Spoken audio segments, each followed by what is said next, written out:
For the last 80 years, the US government has had a blueprint to use public money to fund scientific research.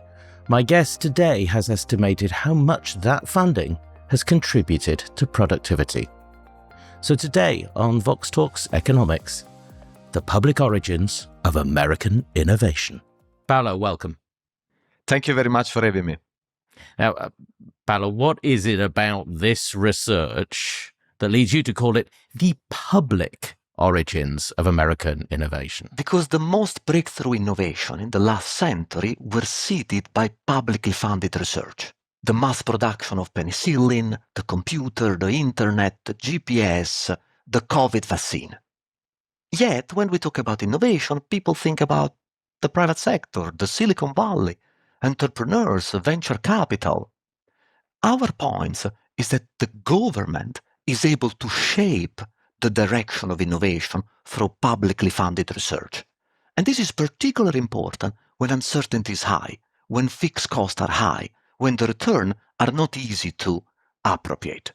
So the idea of public origins is that really what matters for transformative idea is where those transformative ideas take place, even though they are later scaled up and commercialized by the ingenuity of the private sector. Our story today goes all the way back to 1945 and someone called Vannevar Bush. Alexander Elliott. Under Dr. Bush's direction, 1,000 other scientists and many thousands of workers helped produce one of the war's most effective weapons. Tell me who he was and what was this? He produced a blueprint for American science, didn't he? What was this? Absolutely. When World War II was coming to an end, President Roosevelt asked his chief scientific advisor, Vannevar Bush, to produce a report on what have we learned from the mobilization of research for the military sector and how this could be translated for the private sector and to develop an innovation ecosystem for America. And Vannevar Bush came out with these 1945 reports, a fantastic bedtime reading, Science, the Endless Frontier, in which he really emphasized the importance of basic research and the role of research institute at university. In particular, he identified 3 pillars around which to find American innovation ecosystem.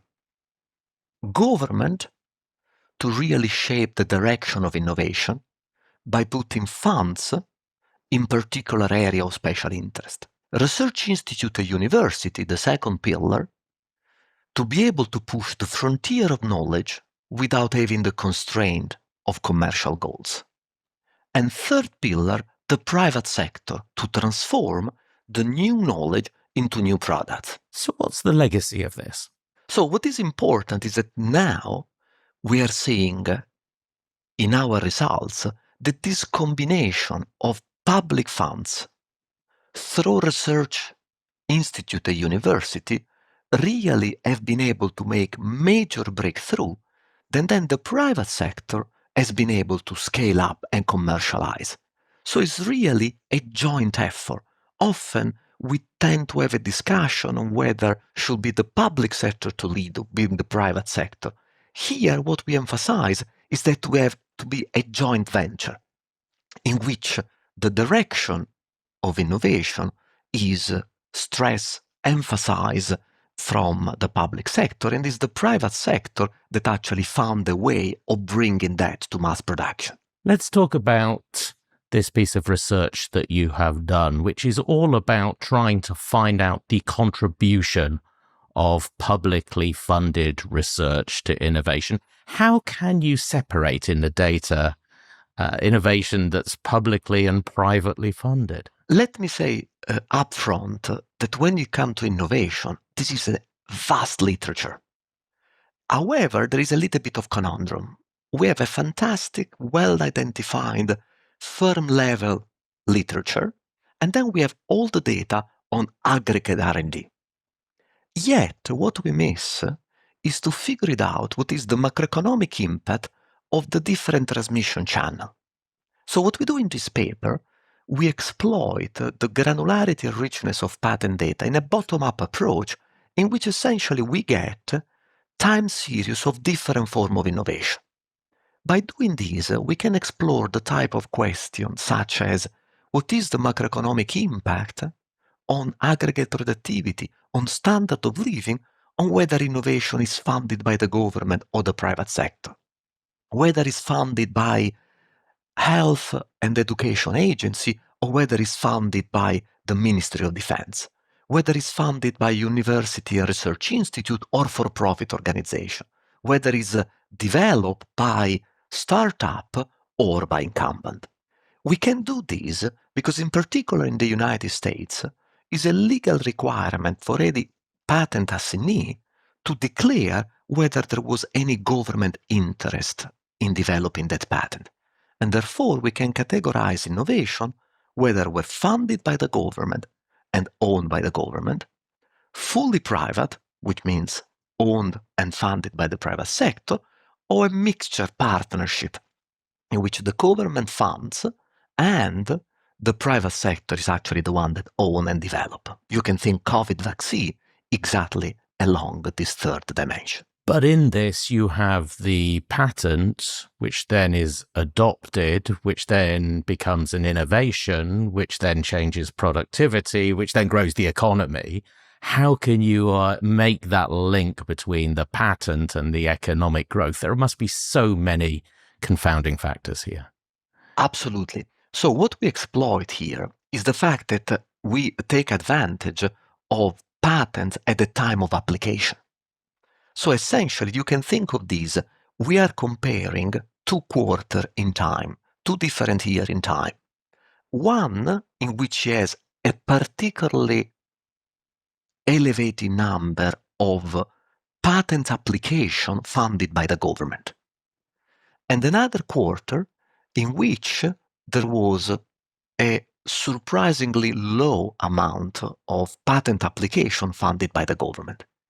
Then, by controlling for condition in the stock of knowledge, in GDP, in inflation, in productivity, we can trace down what are the effects of what's happening in those particular years 2 years down the road, 5 years down the road, 10 years down the road. And we found that those quarters in which there was a disproportionate number of government-funded patent application are followed by period of very high productivity, 3, 4, 6 years down the road, relative to quarters that experience a much lower number of government-funded patent applications. Your headline result is quite remarkable, that government-funded patents are 2% of the total, but they account for 20% of productivity growth. Why? We were surprised too. But then when you start to analyze what kind of innovation are those funded by the government, you immediately realize that those are more fundamental, more science-based, with larger spillover. The government funds most of basic research in the economy. And research institute and university are not only those that are more likely to conduct basic research, but also are the organizational type that are more likely to crowd in private investment. So although they are small in share, they are very important in nature and content because are really those that shape the direction of innovation. They allow research institute and university to push the frontier of knowledge, crowding in private investment that bring that breakthrough into mass production. And this would generate this large externality that, although small in share, accounts for 20% of medium-term fluctuation in productivity and GDP. Is this result perhaps driven by a few really big wins in technology, because we all know about the US government's involvement in the research around that? This is a fantastic question. I'm so worried that a few examples, for good or for bad, are cherry-picked simply to fit a narrative, sometimes an ideology. And in the paper, we come up with famous example, whether it's the internet or the GPS, and then we also come with terrible example in which government actually wastes a lot of resources the cylinder of the world or the failure of DARPA in trying to insert a microchip into some bags before the drone technology becomes much, much cheaper. What we try to do this paper is to do a much more systematic approach. You can think of this paper as trying to identifying regularity. I dare to use the word macro facts. Is it the case that on average, when the government intervenes, it makes more good than bad? And what we discover is that quite a few times, government investment doesn't really generate much of a return. However, there are a few other instances in which government investment in innovation really deliver a big home run. And on average, the benefits of those home runs are significantly larger than the zero return associated with the failure. So this is not a story that the government cherry-pick the winner. This is not a story that the governments always get it right. This is a story in which the government goes for the high risk, high reward. The government take that uncertainty, a fixed cost, that the private sector has not shouldered large enough to take, and therefore is able to generate breakthrough that otherwise will not happen. But to generate that, the principle is not value for money.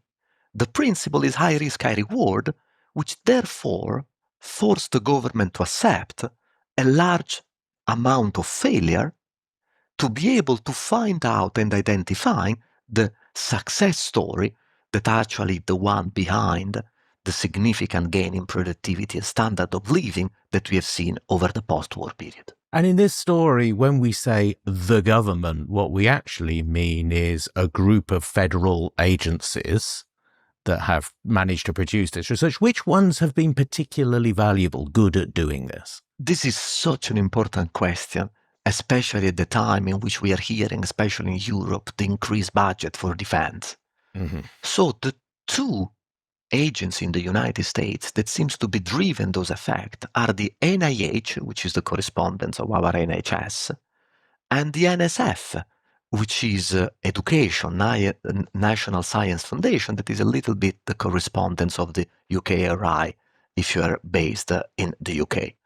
Now, what is interesting is that we found that when innovation are funded by health and education agency, they are able to generate productivity gains that are even larger than military innovation.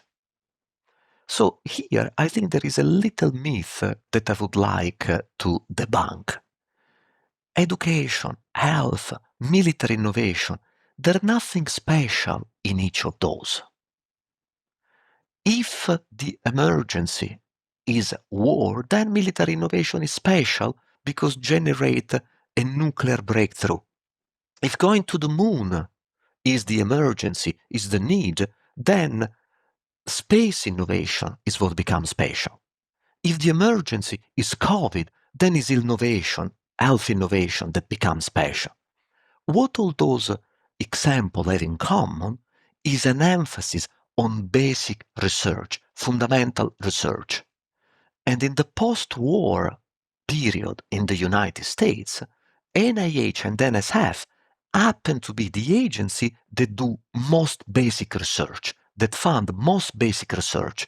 And that's why they are associated with innovation that generate the largest increase in productivity gain, even larger than defense innovation, which still is very significant, but quantitatively smaller than the innovation funded by health and education agencies. Ask most people what has driven innovation, particularly in the US, in recent years, and they would say it's startups probably backed by private venture capital. You have found out that startups outperform established firms, but only when they have this public backing behind them. Why is that? So this is super interesting.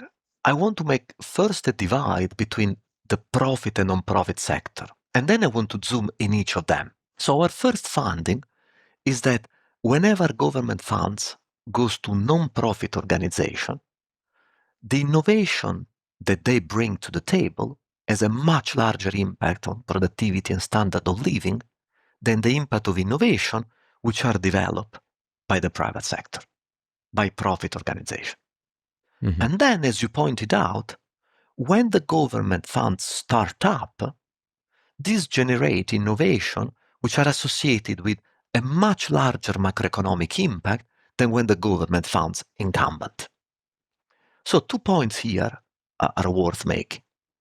A, the leading role of nonprofit organization through university and research institute is because A, they focus on basic research, and 2, they are not constrained by commercial goal. When you go to the for-profit organization world, here is the second principle that comes in, namely that most of the innovation comes actually from startup rather than incumbent. As Aghion very clearly explained in his Nobel Prize lecture, innovation requires competition. Incumbents have a vested interest to defend their market share.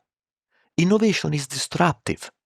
The startup of today becomes the incumbent of tomorrow, and that's why you need a constant flow of startup. When the government found a startup, is given direction, is giving a mandate, often a mission-oriented, on what the startup should investigate. And because the startup has a commercial incentive to gain market share from the incumbent, is able to deliver exactly in the direction of travel, the direction of innovation, than the government has asked. The incumbent cannot deliver that because it doesn't have the capacity to innovate. And the startup funded by the private sector also cannot deliver that large macroeconomic benefits and improvement in standard of living because private capital is interested in profitability rather than macroeconomic benefits and standard of living. This is why startup funded by the government manage to achieve the goal of the government, which is maximize macroeconomic benefits and standard of living. And when the startups are funded by the private sector, they are able to achieve the goal of the private sector that is more about profitability. Everyone's thinking, they're talking about innovation. Why haven't they mentioned AI yet? So I'm going to mention it now. And ask you to speculate. Are we going to see the same story when it comes to innovation and productivity improvements around AI? I think I want to resist the temptation to indulge in macroeconomic forecast. First, because I'm not sure how successful macroeconomists are. And second, because everybody out there seems to be a futurist.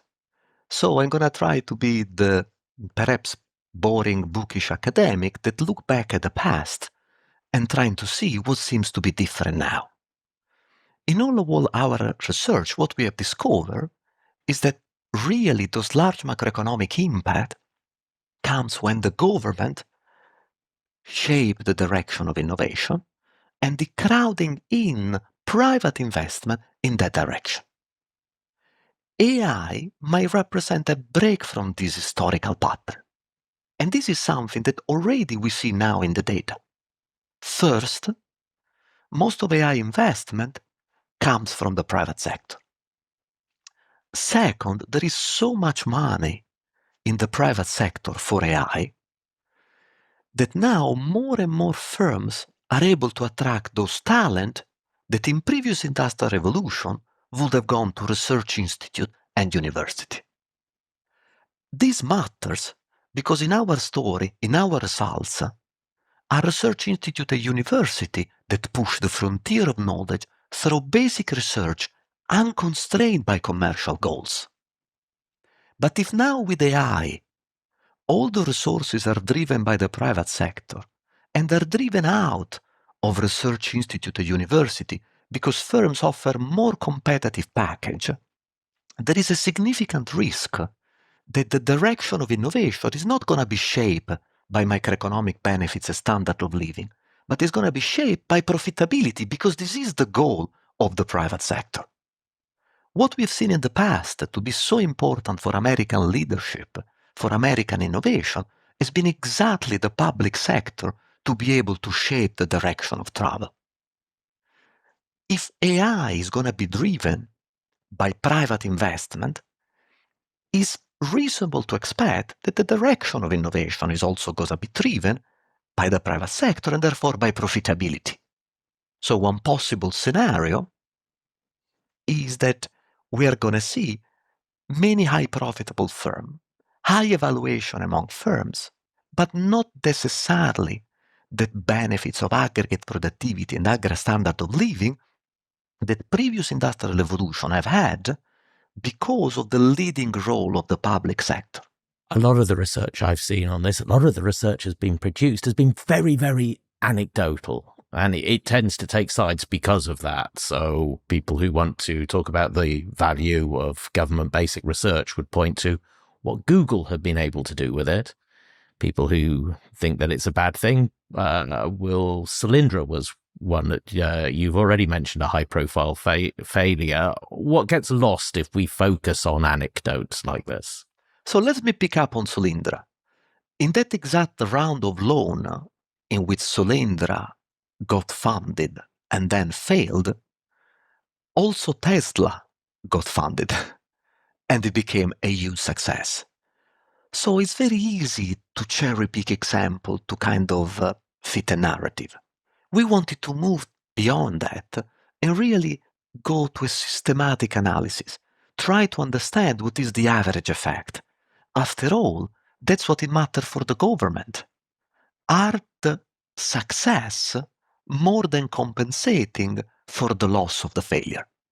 And when you do that, not only you're able to get to this average effect, and we do find that the benefits of the success significantly offset the cost of the failure. But also we can tell what are the channels exploiting this granularity of micro-patent data that have made it possible for those success to thrive and for those failure to sink. A lot of the people who are having these arguments are having them because they have particular point of view on whether public R&D crowds out or crowds in private R&D. What do your results tell you? This is very, very important. What is really special of public R&D, especially when it goes to research institute or university, is exactly the idea of crowding in private investment. When we look at private innovation, we also do find that they have a significant impact on subsequent productivity, on subsequent standard of living. But the effect is much smaller. One of our main results is that the return of every dollar of public R&D is actually more than the double of every dollar spent in private R&D.